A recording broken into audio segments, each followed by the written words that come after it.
नमस्कार दोस्तों, मेरा नाम नवीन यादव है और आज हमारे साथ जो है प्रियांशु यादव जुड़े हैं। ये बीपीएससी के टीचर हैं।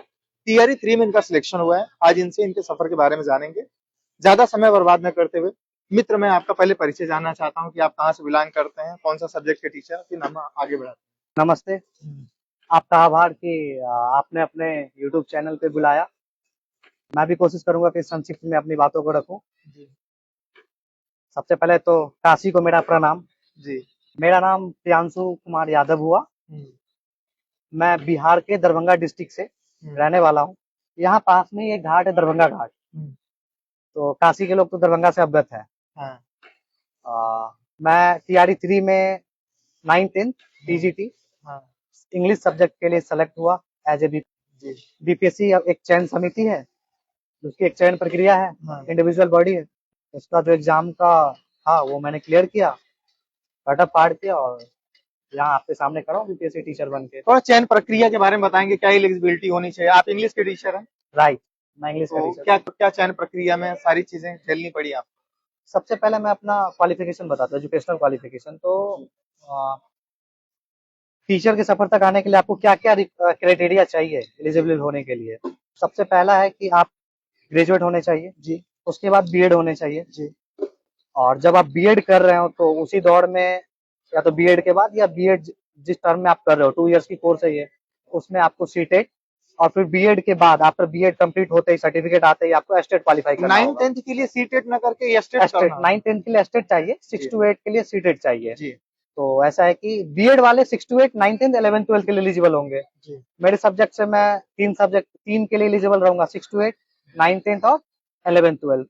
हाँ, तो तो मैं 11th 9th 12th के 10th लिए को तो जो है आपका मास्टर होना टीजीटी जरूरी चाहिए, है, मुझे लेना मास्टर्स होना चाहिए। जी तो मेरा ऐसा रहा कि ग्रेजुएशन हुआ, जी ग्रेजुएशन के तुरंत बाद मैं बीएड में एडमिशन लिया। जी और बीएड खत्म होते ही वैकेंसी आई थी गवर्नमेंट की, जी। तो मैं एस्टेट दिया। हम्म, और एस्टेट के 1 महीने बाद बीपीएससी आ गई, 2 महीने बाद। हम्म। तो मैं बीपीएससी में बैठा, फिर उधर मेरा फाइनल रिजल्ट हो गया। आपकी एज कितनी है इसमें? अभी एट द टाइम मेरा एज है 25.5, 25.5 साल। मतलब 25 साल में आपका 25। सिलेक्शन हो गया था? हाँ, मेरा सिलेक्शन 24 साल उस महीने में ही हो गया। अच्छा। बीपीएससी टीआरई 3 वाले को ज्वाइनिंग कराने में 7-8 महीने ले लिए। ओके, तो आप इंग्लिश सब्जेक्ट ही क्यों चॉइस किए और शिक्षक ही बनना क्यों पसंद है आपको? टू बी ऑनेस्ट, पहले इस फील्ड में कभी सोचा भी नहीं था कि इस फील्ड में आऊंगा। जी। बट अब आ करके कोई रिग्रेट नहीं है, हाँ अच्छा लग रहा है। मतलब कभी सपने में भी नहीं सोचा था कि मैं टीचर बनूंगा, मजा नहीं हाँ आता था। हाँ। लेकिन मैं टीचर हूँ, इस चीज की बहुत खुशी है। और यहाँ आने के पीछे मैं कैसे आया यहाँ तक, मैं कोशिश करूंगा कि उसको संक्षिप्त में रखूं। मैं बीए ऑनर्स किया, उससे पहले मैं पीसीएम फिजिक्स केमिस्ट्री मैथ का छात्र था। जी। इंटर जो था मेरा वो मैथ से हुआ, साइंस से हुआ। हम्म। इंटर के बाद मैंने फैकल्टी स्विच कर ली, मैंने लिटरेचर चुना। क्यों चुने लिटरेचर? चुना मजा आता है या फिर लिटरेचर। हॉबी था या पसंद है? टू बी ऑनेस्ट, लिटरेचर सोचा नहीं था कभी, अच्छा, बट होता है ना किसी बाई चांस हो गया हाँ, बस। बाई चांस किसी सीनियर का सजेशन। और मुझे इस फील्ड में नहीं आना था, मैं टीचिंग आपका? एसएससी का प्रोफेशन नहीं था, सोचा भी नहीं था। अच्छा, एसएस पसंद नहीं है, फर्स्ट प्रायोरिटी नहीं था? नहीं था, फर्स्ट प्रायोरिटी सीजीएल था? सीजीएल था। मैं एसएससी सीजीएल का तैयारी का सोचा 12th के बाद, हम्म, ग्रेजुएशन फर्स्ट ईयर के आसपास। जी जैसे मैंने एडमिशन लिया तो मैंने सोचा कि अगर ऐसे सब्जेक्ट चुनूं जहां मुझे पता नहीं था कि लिटरेचर इतना डेप्थ है और इतना स्पेशल है। वो हर सब्जेक्ट की अपनी एक स्पेशलिटी है, हम्म, क्वालिटी है। हम्म, लेकिन मैं लिटरेचर में सोचा ही नहीं था कि लिटरेचर इतने डेप्थ तक जाना पड़ेगा। हाँ, और जो पढ़ते हैं वो खो जाते हैं लिटरेचर में। मजा मैं आता है, पहुंचा नहीं हूँ हाँ वहां तक, लिटरेचर की एक अलग ही दुनिया है। तो मैं लिटरेचर चुना और मैं सोचता था, मुझे ऐसा लगता था कि जब सीजीएल करने जा रहा हूँ हाँ तो मैथ चाहिए, इंग्लिश चाहिए, हाँ ग्रामर चाहिए और हाँ जीएस चाहिए। तो मैं ग्रामर भी पढ़ लूंगा और उधर से मेरा तैयारी भी हो जाएगी, इंग्लिश तो रहेगा ना मेरे पास। बट जब मैं फर्स्ट ईयर में पहुंचा तो मुझे पता चला कि इंग्लिश के साथ लिटरेचर भी चाहिए। फिर सेकंड ईयर थर्ड ईयर तो और लिटरेचर तक पहुंचना पड़ा।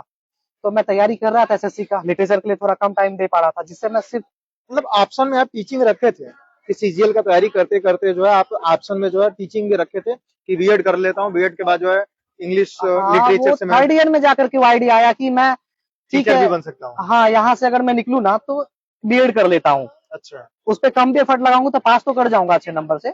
सीजीएल फर्स्ट प्रायोरिटी थी, सीजीएल के लिए पढ़ ही रहा हूँ तो सिलेबस से तो अवगत हुई। एक लिटरेचर ही तो पढ़ना पड़ेगा मुझे अलग से थोड़ा।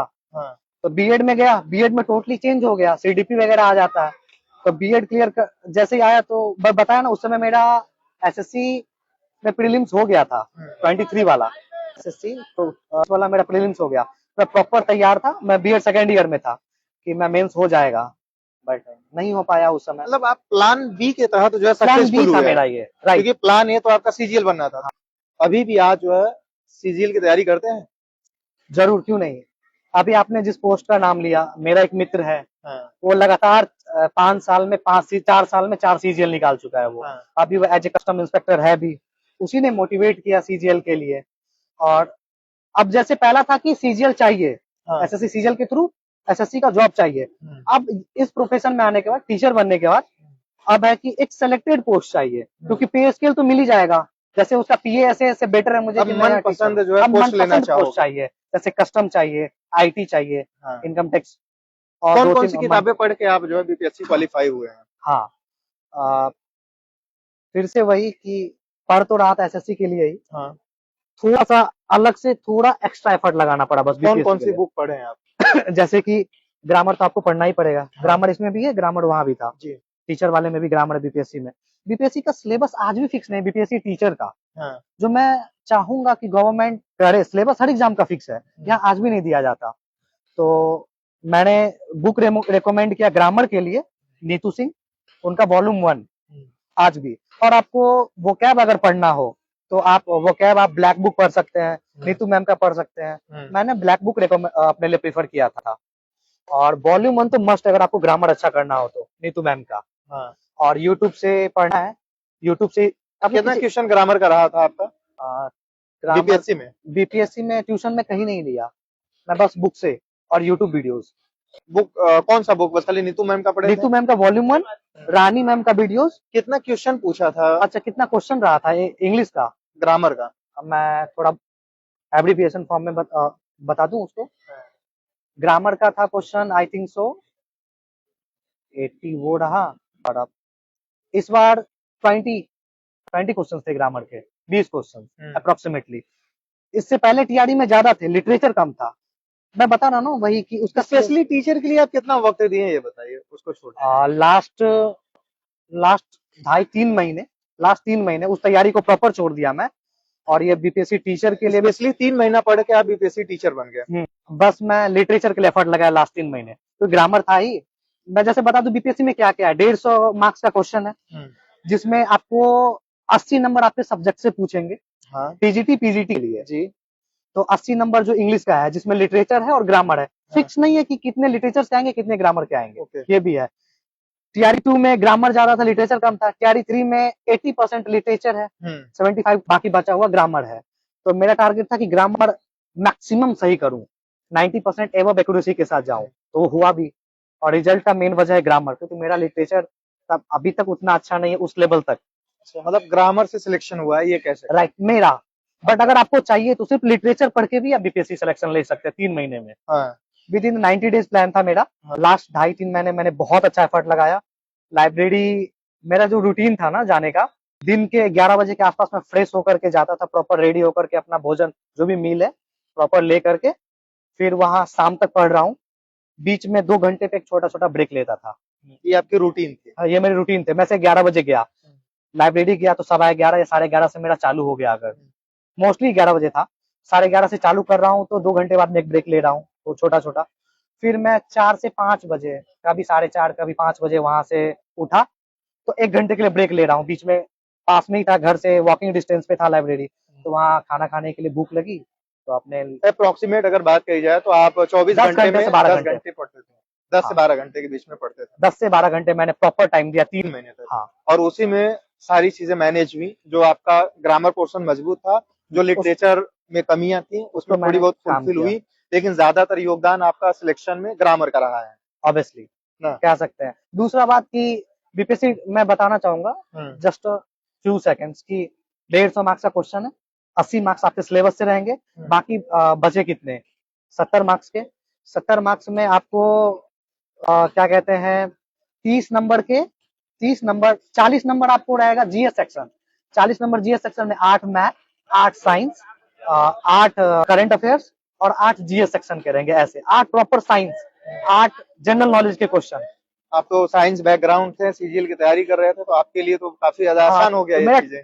एग्जैक्टली मेरा टारगेट था कि 40 मार्क्स पे मुझे मिनिमम 32 एवं मार्क्स रखना, 30 से ऊपर स्कोर करना है और उधर ग्रामर सही करना वो भी है। हो गया था। क्योंकि ग्रामर लिटरेचर में कॉन्फिडेंस नहीं आ रहा था इस वजह से, क्योंकि आप इतने जल्दी लिटरेचर में कॉन्फिडेंस में नहीं आ सकते, टाइम देना आप पड़ता है। लिटरेचर को उतना बेहतर प्रिपेयर नहीं कर पाए तो क्या बच्चों को सही से पढ़ा पाएंगे? क्या आपको लगता है कि कहीं ना कहीं अभी भी अधूरापन है मेरे शिक्षण संस्थान में या फिर मेरे शिक्षण शैली में? हाँ, बीइंग अ टीचर मैं अपने में अपने लिटरेचर को और इनहेंस करना चाहूंगा। कि कर रहे हैं? कर रहा हूँ, अभी भी कर रहा हूँ, अब और कर रहा हूँ, क्योंकि अब इस प्रोफेशन में मन लगने लगे हैं बच्चों के बीच में। तो अपने जो मेरा साहित्य है उसको बढ़ाने का कोशिश कर रहा हूँ। अब थोड़ा बुक पे टाइम दे रहा हूँ, नोवेल वगैरह भी शुरू कर रहा हूँ, पढ़ रहा हूँ। तो लिटरेचर मस्ट है। अगर आप इंग्लिश में आना चाहते हो तो मेरे जैसे तो मत बनिएगा, प्रॉपर इंग्लिश में आइए। बाई चॉइस है या बाई चांस है आप? बाई चांस हूँ मैं। लास्ट में मैंने उसको चॉइस के तौर पे लाने की कोशिश की कि नहीं चाहिए, अब अब मजा आ रहा है पढ़ाने में, पढ़ने में? दोनों में मजा आ रहा है। बच्चे ज्यादातर गलतियां कहाँ करते हैं? आपने 3 महीने में सिलेक्शन ले लिया, 3 महीने में सिलेक्शन लिया जा सकता है, आपने एक उदाहरण लोगों के समक्ष पेश किया, तो कहाँ कर लोग गलती करते हैं कि सालों तैयारी करने के बाद भी उनका सिलेक्शन नहीं हो पाता है? आप 3 महीने में कर लिए, आपको क्या लगता है कि वो यहाँ पे गलती करते होंगे इसीलिए शायद उनका फेलियर का कारण बना हुआ है? हाँ, 2-3 रीजन है ना, कि जैसे अगर टाइम कम है मेरे पास, हाँ 90 डेज प्लान अगर मैं लेके चल रहा हूँ, जी। तो मेरा लिटरेचर नहीं अच्छा है, तो पहला कोशिश होना चाहिए कि आपका जो सब्जेक्ट अच्छा है हम्म, आप उस पे इतने डिटरमाइंड रहो, उसमें गलतियां करनी ही नहीं है। मोर प्रैक्टिस एंड प्रैक्टिस, क्योंकि है ना कि practice makes a man perfect. हाँ, प्रैक्टिस मेक यू परफेक्ट, या वो आपको बेहतर बना देगा। जी। जैसे मेरा था, मैं एसएससी पढ़ रहा था, तो 8 नंबर के क्वेश्चन, 8 के 8 मैथ गलती नहीं करने हैं वहां, साइंस गलती नहीं करने हैं, जी। जीएस तो आपके हाथ में नहीं ये है। इसलिए था क्योंकि आपने जो है लिटरेचर को उतना डीप में पढ़ा नहीं, पढ़ा नहीं था। और बाकी अब उस पे आप पूरी तरीके से फोकस्ड हैं। हाँ, और मुझे उम्मीद है कि आप जो आपके अंदर कमियां रही हैं सुधार के, बच्चों को वो सारी चीजें देंगे जो एक टीचर के तौर पे मिलना चाहिए उनको। ऑब्वियसली अभी लिटरेचर कोचिंग बहुत अच्छा। कोचिंग किए थे आप कि सिर्फ बुक पढ़ के हुए हैं, कि सेल्फ स्टडी से ही हुए हैं? स्टूडेंट पे वो मोस्टली डिपेंड करता है कि आप अपने बारे में बताइए। हाँ, आप कोचिंग लिए थे? मेरा अगर देखा जाए तो मैंने बीपीएससी के लिए कोचिंग ही नहीं लिया। हाँ, मैंने यूट्यूब पे किसको देख के आप पढ़े हैं? मैंने 1-2 क्लासेस लिया था, मैं बताता हूँ क्या। हाँ, जैसे कि लिटरेचर के लिए मैंने बुक लिया था और यूट्यूब का सहारा लिया था बीपीएससी के लिए यूट्यूब प्रॉपर। पे किससे पढ़ते थे आप? हाँ, यूट्यूब पे मैं पढ़ रहा था, नवीन सर का है the platform, platform Naveen sir का। जी। तो द प्लेटफॉर्म का आप सेट बना सकते हैं, हम्म, और जो भी लिटरेचर का बुक मिल जाए प्रैक्टिस करने के लिए क्वेश्चंस, आप वहां से।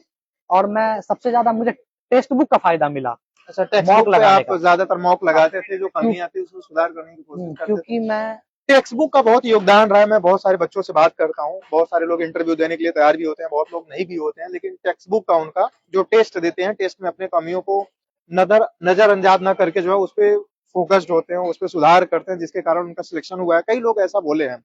तो मैं उन लोगों को भी सजेस्ट करूंगा कि अगर आप पढ़ रहे हैं तो सिर्फ पढ़िए मत, जब भी वैकेंसी आए तो सिर्फ पढ़ने पे मत तुल जाइए, टेस्ट देना अनिवार्य है। मॉक लगाना बहुत क्योंकि जरूरी वहां है। पे आपको पता चलता है कि कौन सा सब्जेक्ट में कौन सा टॉपिक्स तैयार नहीं है, कहाँ पे ज्यादा गलती हो रही है, क्या चीजें सुधार करनी चाहिए। एग्जैक्टली। गांव में ज्यादातर बच्चे हिंदी मीडियम से हैं, और गांव का इन्वायरमेंट तो आप समझते हैं, तो उनको इंग्लिश कैसे सिखाएंगे आप? हाँ, अभी जैसे मेरा प्लान चल रहा है, प्लान ए कहूँ तो बच्चों को, हाँ। क्योंकि हमारे यहाँ जो 9th-10th में जो हाई स्कूल में बच्चे आ गए ना, उनका भी इंग्लिश क्लास 4-5 के बराबर है, इतना डाउन है सीबीएसई स्कूल के बच्चे के बराबर कंपैरिजन किया जाए तो मेरी कोशिश है कि सबसे पहले उसको जीरो लेवल से, एकदम बेसिक से, जहाँ वो रीडिंग देना। आप मेरा लिटरेचर 3 महीने में जो तैयार हुआ ना, मैं सिर्फ पढ़ता था और वहां से वोकैब भी तैयार हो रहा है, सीख भी रहा हूँ, लिटरेचर भी बढ़ रहा है और आपको मन भी सिर्फ लग एक रहा है। सब्जेक्ट पढ़ना था, वो भी लिटरेचर 24 घंटे 12 घंटे जो भी बोलो, तो वही पढ़ना था। वो बाकी ज्यादा टाइम लड़के देना था। 2-3 घंटे देंगे, लेकिन उनके अंदर ऐसा कौन सा चीज लाने की कोशिश करेंगे आप? क्या नया नया रणनीति अपनाएंगे कि जिससे बच्चे सीखें? क्या आप उसको ज्यादातर, जैसे बहुत सारे टीचर हैं, इंटरेस्टिंग बनाने के लिए कॉमेडी भी करते रहते हैं बीच बीच में, लड़के ठाके भी मारते रहते हैं, तो ऐसा कुछ शैली है? क्योंकि मैं तो आपको देखा नहीं हूँ कभी। है क्लास में, क्योंकि 40 मिनट की पीरियड होती है, तो आप 40 मिनट कंटिन्यू पढ़ा नहीं सकते, वो बाउंस कर जाएगा बच्चों से, और बच्चे हैं वो। और मेरा जो सब्जेक्ट है स्पेशली, वहां वो शुरू से ही नहीं पढ़े हैं, तो उनको तो जोड़ने का तरीका ये है कि आप क्लास स्टार्ट होते ही बुक पे नहीं आना है जी। थोड़ा बच्चे से एकदम पोलाइटली फ्रेंड सर्कल में घुल करके उनके साथ टॉपिक्स पे लाने की कोशिश किया जाए। जैसे मेरा पढ़ाने का है, जैसे क्लास 9th में टॉपिक है उस्ताद बिस्मिल्लाह का जी, तो अगर 9th के बच्चों को मैं उस्ताद बिस्मिल्लाह का पढ़ा रहा हूँ तो उनके बारे में तो पहले मुझे पढ़ के जाना है। First priority being a teacher. और वहां गया तो मैं बच्चे से बात करूंगा कि हमारी पीरियड है इंग्लिश की, बच्चों क्या आप लोग फ्रेश हैं पढ़ने के लिए, रेडी है, किस किस को मजा आएगा आज हमारे साथ। तो मैक्सिमम तो कहेंगे हाँ। तो बोला चलो आप लोगों ने बिस्मिल्लाह खां का नाम सुना है, उस्ताद बिस्मिल्लाह खां? तो वो कहेंगे हाँ, कुछ कहेंगे ना। तो बताऊंगा उनके नाम के आगे हाँ उस्ताद क्यों लगा। तो मैं पहले परिचय दूंगा, इंट्रोडक्शन बिस्मिल्लाह खां के बारे में। फिर वहां से टॉपिक पे लाने का कोशिश करूंगा। तो वो तो मेरा क्लास का रहा। फिर बीच में थोड़ा सा उनको बनारस के बारे में बताऊंगा कि उनकी जर्नी के बारे में, क्योंकि उस्ताद बिस्मिल्लाह खां का करियर यहीं से जुड़ा है। आप जो भी पढ़ाते हैं, खास करके आप लैंग्वेज पढ़ाते हैं, तो तथ्यात्मक चीजें दे रहे हैं, अच्छी बात है, लेकिन उनको फाइनली इंग्लिश में माहिर करनी है। हाँ। लैंग्वेज ही सिखानी है सिर्फ। दूसरी चीज ये है कि उसको इंटरेस्टिंग बनाने के लिए जैसे वोकैब हुआ, लर्न करना बड़ा मुश्किल हो जाता मैं है। वही बताता हूँ। अगर कोई 0 लेवल बच्चा है जिसका इंग्लिश बिल्कुल वीक है, उसको करना क्या है कि वो जिस क्लास का बुक पढ़ पाए, अगर कोई क्लास 8 में है लेकिन अपना नहीं पढ़ पा रहा है तो क्लास 4 का बुक उठाए, वहां से पढ़ना शुरू करे। कि 3 का उठाए, वो बेसिक लेवल है, पढ़े, एकदम पॉइंटेड बात है ये। एक अलग से कॉपी रखे, उसमें पढ़े, एक पैराग्राफ पढ़ रहा है, वो पढ़ा पैराग्राफ में उसको कुछ वर्ड मीनिंग मिले जो नहीं समझ में आ रहा, उसको नोट डाउन करे, आगे पढ़े, नोट डाउन करे, एक पैराग्राफ पढ़ के छोड़ दे। फिर गूगल है, आज हर किसी के पास घर में फोन है, उसके सहारे से उसका हिंदी मीनिंग ढूंढे और उसको लिख ले। नहीं तो फिर टीचर है स्कूल में, वो आएंगे मेरे पास, मैं बता दूंगा। और उस वोकैब को 2 बार पढ़ेंगे घर पे, 2-4 बार, रटना नहीं, बस पढ़ना है। तो उनका खुद का डिक्शनरी तैयार हो रहा है, और वो पढ़ने के बाद जैसे पैराग्राफ पढ़ा, वोकैब लिखा, उसके बाद उसको फिर से पढ़ना। इस बार तो जरूर 20% अच्छा समझ में आएगा। तो उन्होंने वोकैब को पढ़ा है, मैं अगर ऐसे वोकैब रोकना अपना चाहूंगा 1 डिक्शनरी मिनट बन के लिए, जाएगा। सॉरी, जैसे जो बच्चे हैं 8वीं में चले गए, 9वीं में चले गए, गांव में ऐसा ज्यादातर बच्चे हैं, क्योंकि मैं भी एज ए टीचर कुछ दिन वर्क किया हूँ, तो उनको इंग्लिश पढ़ने नहीं आता है। आपके कहने का मतलब यह है कि अगर 8वीं में बच्चा इंग्लिश सीख रहा है तो उसको डायरेक्ट 8वीं का बुक नहीं उठानी है, हाँ। उसको 0 से ही चलनी है। हाँ, लेकिन ये है कि उसको इंग्लिश अगर सीखना है, अगर टाइम देना पड़ेगा। 8वीं लेवल तक आनी है, तो कम समय में वो सारी चीजें जो है तैयार करनी पड़ेंगी, मेहनत करना पड़ेगा। वही उसकी जर्नी है, थोड़ा सा वही उसका स्ट्रगल है। अपना जो टाइम है ना, जो वो 3 घंटे पढ़ रहा है, 4 घंटे पढ़ रहा है, 6 घंटे पढ़ रहा है, तो उसको अपना थोड़ा बढ़ाना पड़ेगा। इंग्लिश पे जो नहीं टाइम दे रहा था, स्टार्टिंग में 1-1.5 घंटे दे, वही ना, एक पैराग्राफ डेली पढ़े, लिखे, वोकैब भी अपना बन जाएगा, उसका खुद का वोकैब। सोचो कि जो हम लोग ब्लैक बुक से पढ़ेंगे, बच्चे के पास खुद के वोकैब होंगे। और ऐसा है ना कि टाइम दिया, क्लास 3 का बुक पढ़ा, अब देखिएगा कि 2-4 चैप्टर के बाद वही वर्ड मीनिंग रिपीट हो रहा है। ये लैंग्वेज है, लैंग्वेज इन्वायरमेंट पे ज्यादा डिपेंड करती है, और ये इन्वायरमेंट से ही लोग सीखते हैं। जैसे हम लोग हिंदी बोल रहे हैं, हाँ, भोजपुरी भी बोलते हैं, ये सिर्फ इन्वायरमेंट की देन है, हमारी खुद की कुछ भी नहीं है। तो वहां पे इन्वायरमेंट बनाएंगे तभी बच्चे ज्यादातर इंग्लिश सीख पाएंगे। तो क्या आप जब पढ़ाते हैं तो इंग्लिश में ही पढ़ाते हैं कि हिंदी का भी सहारा लेते हैं?